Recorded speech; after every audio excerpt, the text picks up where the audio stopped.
Todos los dispositivos electrónicos, les digo, van a generar ruido. Si ustedes ponen un amplificador de audio y le suben a todo el volumen sin ponerle música, va a tener un ruido de fondo. Se van a dar cuenta de que ahí anda un ruido de fondo así. Ruido blanco, ¿no? Ahorita vemos lo de los colores del ruido. Sí, se puede. Ahorita vemos el color, más bien el color de los ruidos. El color de los ruidos. Entonces, se oye. ¿No? Las cintas viejas de donde se grababa la música por ahí de la década de los 60s y 70s, las cintas analógicas, producían mucho ruido, ¿sí? Muchísimo ruido. Entonces, se llegaba a escuchar ruido también así, ¿sale? Entonces, como bien dijo el compañero, hay diferentes tipos de ruido. Antes de verlos, vamos a ver la definición de interferencia. La interferencia es la contaminación de la señal del circuito. Por ejemplo, un zumbido de baja frecuencia relacionado con la línea de alimentación de 60 Hz y sus armónicos.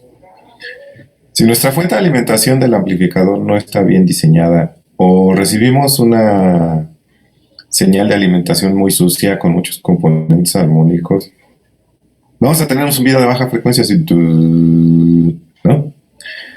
En nuestro amplificador, y eso no nos va a gustar, ¿sí? También tenemos interferencia espúrea, que resulta de la demodulación de radiofrecuencia, y señales de alto contenido de armónicos originadas por circuitos digitales cercanos. Por ejemplo, yo tenía un carro, un Nissan, hace como 4 años, 5 años. Y ese Nissan, yo conectaba el celular vía cable, ven que le llaman cable auxiliar, pero pues el nombre correcto es cable 3.5 milímetros a 3.5 milímetros estéreo. Y cuando iba a llegar una señal al teléfono, o sea, iba a llegar una llamada, como aumenta la potencia del teléfono al momento en que recibe la llamada, se escuchaba unos soniditos ahí medio raros, así como una cadena de beats, ¿no? Y así, cuando iba a recibir la llamada, siempre y cuando yo estuviera escuchando música a través del cable auxiliar. Entonces ese sonido no era propiamente un ruido, sino era una interferencia. Sí, era una interferencia debida a esto, a señales con alto contenido armónico originadas por circuitos digitales cercanos. ¿Cómo es la transmisión de un celular? Pues es digital, ¿sí? Es digital. De la radio base al celular, es digital. Entonces, ese problema se originó por interferencia, ¿sí? Nivel de ruido. Se busca reducir el tráfico mediante diseños cuidadosos de la configuración de los circuitos. Aquí estamos viendo un factor importante que es el ruido térmico. ¿Sí? ¿Por qué vamos a tener ruido térmico? Bueno, por los componentes, ¿sí? Todos los componentes electrónicos, pues fluye a través de ellos una corriente y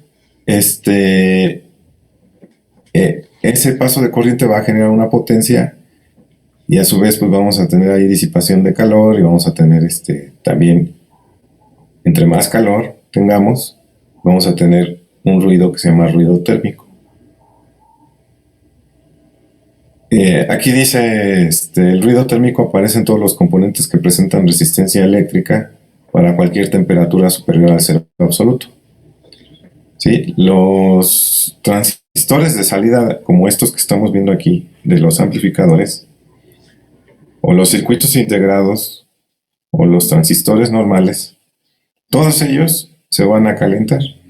Pero los que más se calientan son los transistores de salida.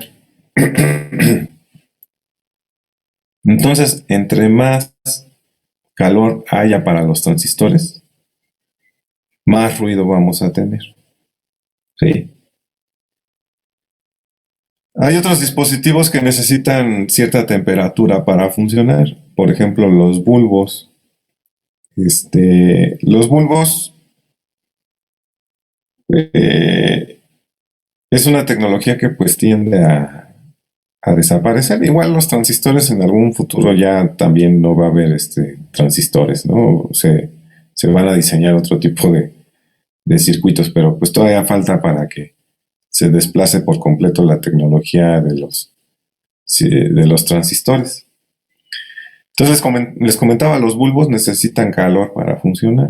Entonces, imagínense, de alguna manera esos también eran algo ruidosos. Todavía en audio se siguen utilizando. De hecho, lo que tengo ahí en el cintillo de las actividades de Classroom es un amplificador, lo que puse ahí como foto es un amplificador a bulbos de la marca Macintosh. Y suena bonito, pero no, o sea, desde mi punto de vista, el transistor es muy, muy buen elemento para amplificar. Y lo que sucede es que los bulbos presentan distorsión suave. ¿Se acuerdan de la gráfica de distorsión? ¿Cómo era el recorte de la línea? La que tengo acá arriba en las diapositivas.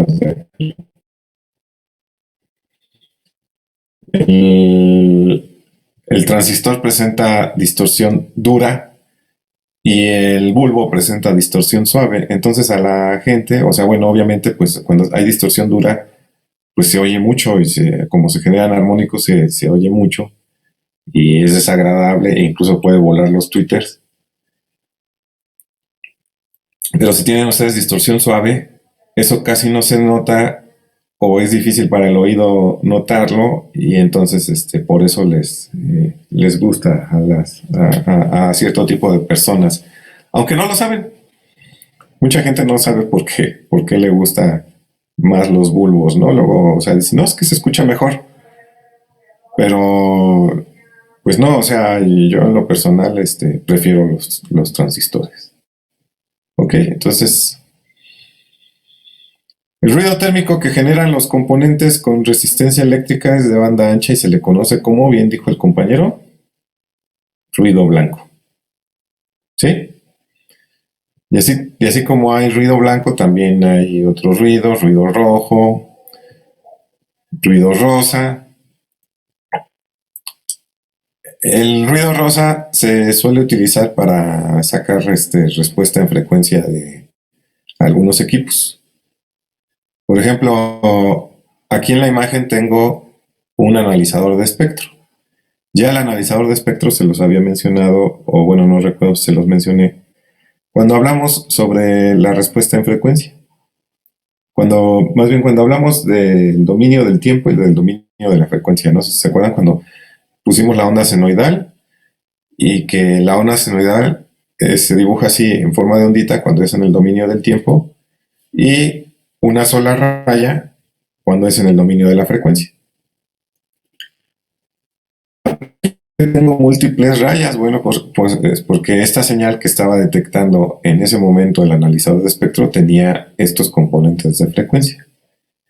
Y viendo aquí la gráfica de un software que dice analizador de espectro, es diferente, si se fijan, no es la misma pantalla. Este es mediante un instrumento de medición y este es mediante un también instrumento de medición, pero que lo vamos a visualizar posiblemente en una computadora. ¿Sí?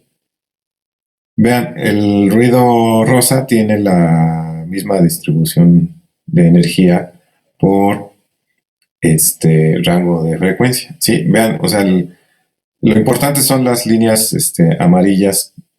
Lo que pasa es de que en estas gráficas las grises bailan un poquito por la frecuencia que es baja, comparado con estas de acá que no se nota el cambio porque la frecuencia es muy, muy alta comparada con esta, pero se le pone al medidor un tipo de amarre de los picos y más o menos sí notan que los picos están más o menos al mismo nivel. Entonces, mandando un ruido rosa, digamos, a una bocina y siempre y cuando toda la cadena responda bien de 20 a 20,000, me refiero al amplificador, por ejemplo, que responda bien de 20 a 20,000, que sea un amplificador patrón. Si yo quiero probar una respuesta en frecuencia de una bocina, lo puedo hacer generando un ruido rosa y midiendo con el analizador de espectro a través de este micrófono el sonido que está generando esa bocina, y yo me voy a dar cuenta, por ejemplo, en esta gráfica yo podría hablar de que es muy bien podría ser una bocina de frecuencias medias, ¿sí? De frecuencias medias a bajas, ¿sí? Porque más o menos responde bien en ese rango de frecuencias. Pero asumiendo de que estas son las frecuencias altas, pues ya ahí no está reproduciendo bien el sonido. Entonces es una bocina de frecuencias medias bajas un poquito. ¿Sí? ¿Me expliqué? Lo vamos a volver a repasar. ¿Sí? Lo vamos a volver a repasar esto que les acabo de explicar en esta diapositiva. Si se fijaron, me detuve mucho en esta diapositiva porque sí es muy importante entender que existe este analizador de espectro y que a diferencia del osciloscopio, sí me sirve para ver, ya sea por tercios de octava, ¿sí? La distribución de energía por frecuencias. ¿Sí, muchachos? ¿Alguna duda hasta ahí? No, No, maestro. profe. No, maestro. ¿No? Ok. Bueno, sigamos.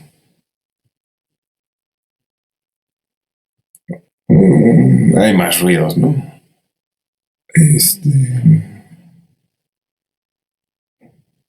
Ok, vamos a ver ahora nivel máximo de la señal. Así como vimos que hay un nivel de ruido que anda ahí, si ustedes se quedan callados en su casa, van a escuchar interferencias que van a afectar en el nivel de ruido. ¿Sí? Hay un nivel máximo de la señal. ¿Sí? ¿Qué es el nivel máximo? Dice, el límite máximo de señal que un circuito puede manejar está directamente relacionado con su fuente de alimentación. Y esto es muy importante, muchachos. Me puedo adelantar un poquito al tema de potencia. Hay mucha gente que dice, no, yo compré un amplificador de 1000 watts. Y revisan la etiqueta de consumo de energía que viene atrás y dice, voltaje de alimentación, 120 volts, consumo máximo de corriente, 1 ampere. Entonces, de acuerdo a la fórmula de potencia, que es igual a potencial por corriente, voltaje por corriente, 120 por 1, pues da 120. Entonces, máximo me va a dar 120 watts, hablando de condiciones ideales de que no se va a perder energía. Todos los circuitos electrónicos pierden energía. Pero estamos de acuerdo que ahí pues están engañando a la gente, porque pues no son los 120 watts, no son los 1000 watts que están vendiendo, que están ofreciendo. Y hay muchos vendedores de equipo de audio, mucha gente que dice, no, es que sí, son watts, que no sé qué. Bueno, hay diferentes tipos de watts. Y eso porque la gente que vende audio, por cuestiones de mercadotecnia, inventaron otros watts que la verdad no tienen referencia alguna ni cálculo matemático específico, que son los watts musicales. Todos los watts musicales pueden ser cualquier cosa, ¿sí? Porque no están referidos a algo en específico. Cada bibliografía que he leído habla de los watts musicales de manera diferente. Pero sí hay unos watts que sí nos sirven para darnos una idea del verdadero valor de la potencia y tener una idea real de lo que sí vamos a escuchar con ese equipo. Y son los watts RMS, ¿sí?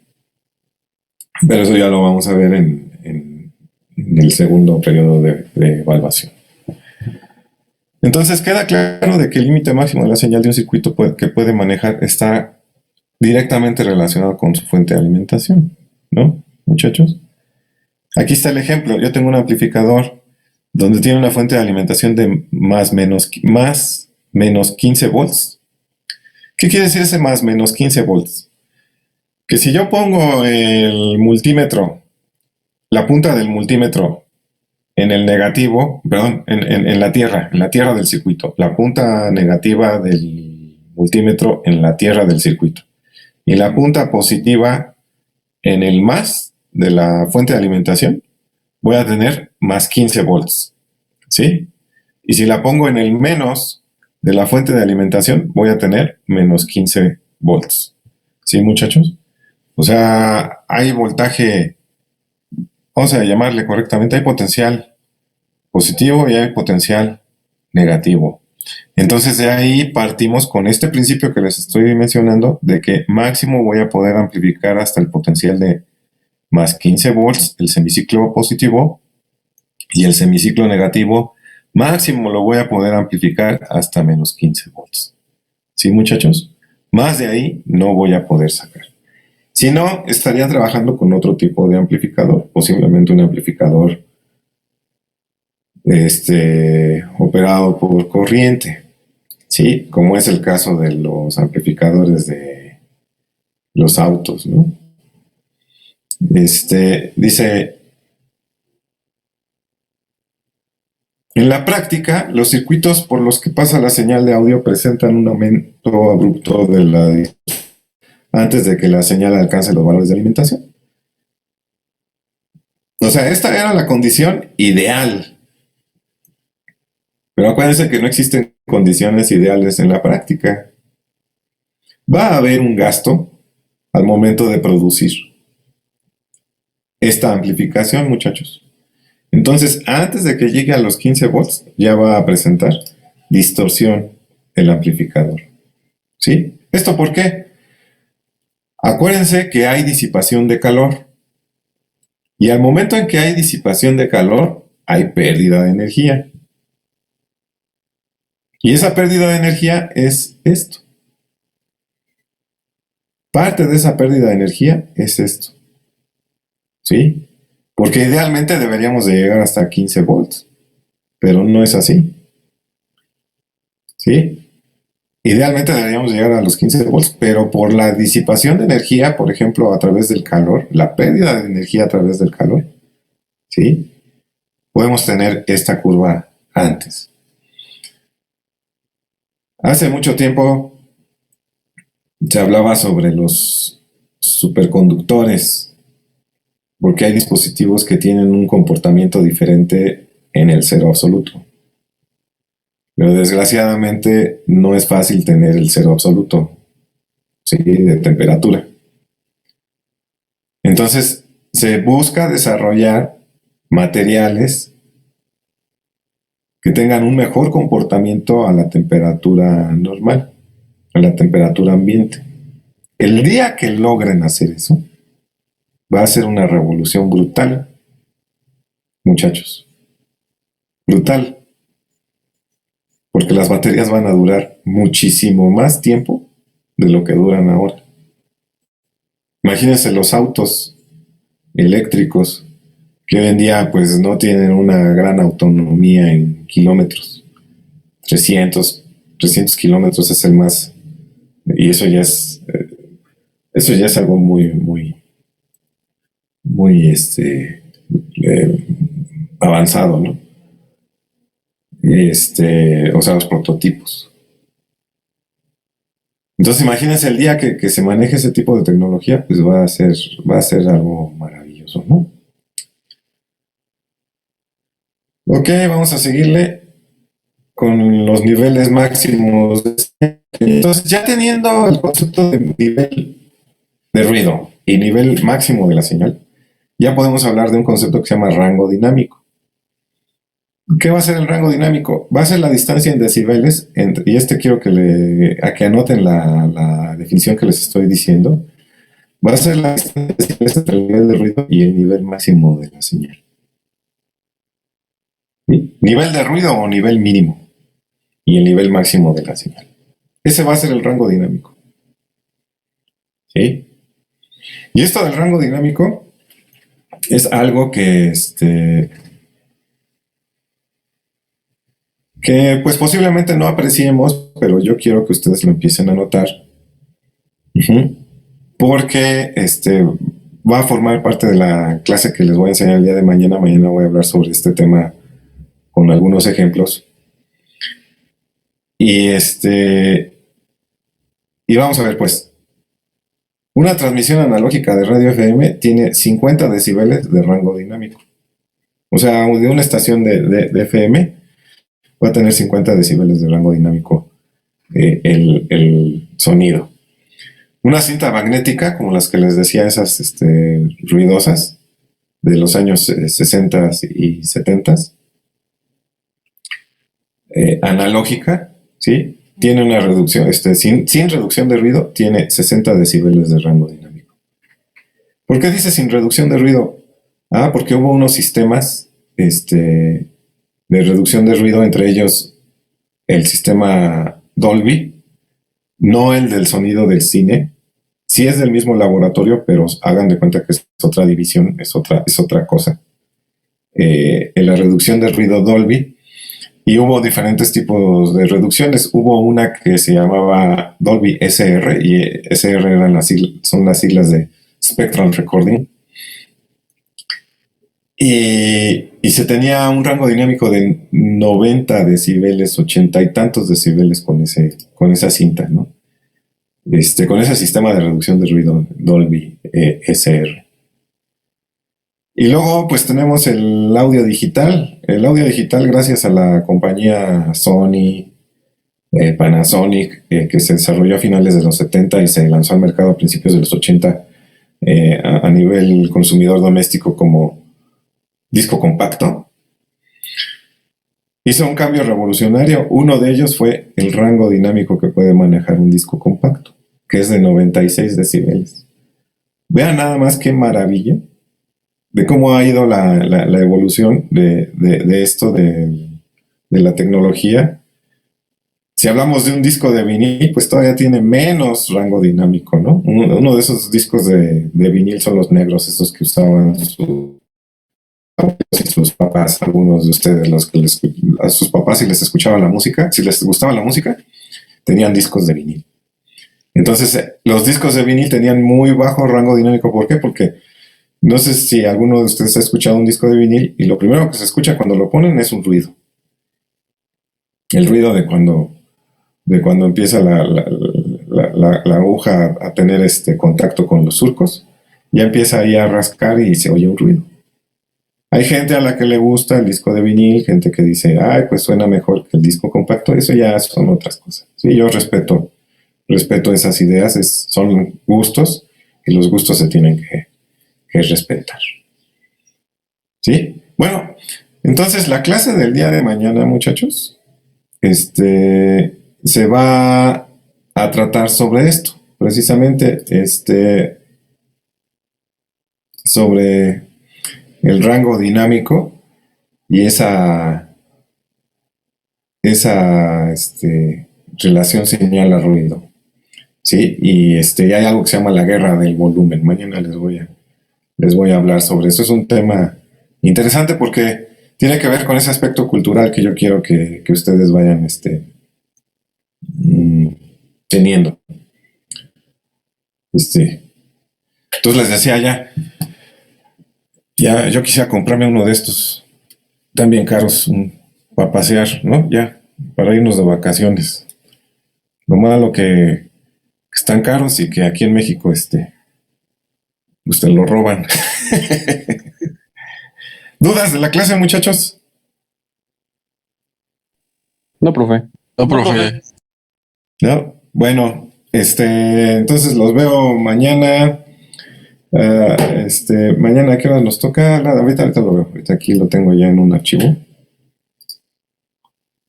Nos toca de 12 a 2. Los veo mañana a las